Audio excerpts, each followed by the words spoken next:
જય જોહાર, જય આદિવાસી। આજે મારા નાના ભાઈ સમાન અને પ્રિય મિત્ર એવા ગોપુભાઈ સવારમાં ન જાણે હું ગયેલો હતો અને મળવા માટે છેક ઘરે આવી ગયા હતા। હું મોજ હતો। ભાઈ શ્રી પોતાની ચેનલ ચલાવે છે, સાયકલ પ્રવાસ કરે છે। હવે ઓલ ઇન્ડિયા પ્રવાસની તૈયારી કરી રહ્યા છે। ખબર નહીં એમને મારા પ્રત્યે હું લાગણી થઈ કે મળવા જવું છે અને મારે સ્વર્ગસ્થ મન્નાર વિશાલભાઈના ચોક પણ જોવું છે। ત્યારે હું અહીંયા મારા છોકરાની 1 વર્ષ પૂર્વે મર્ડર કર્યું હતું, તો એમને ઈચ્છા થઈ છે કે ભાઈ વિશાલ ચોક જવું છે, તો હું એમને વિશાલ ચોક લાવ્યો છું।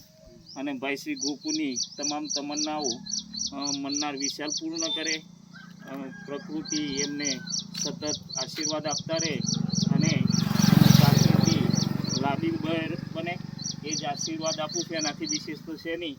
અને ભાઈશ્રીને આજે ઈચ્છા હતી કે મારે આદિવાસી વિશે થોડી માહિતી જાણવી છે, તો ભાઈશ્રીને આદિવાસી ટ્રેડિશનલ ડ્રેસમાં તૈયાર કર્યા છે અને આ જ ડ્રેસની અંદર પોતાની યાત્રા પૂરી કરે એવી જોહાર શુભેચ્છાઓ। જય જોહાર, જય આદિવાસી।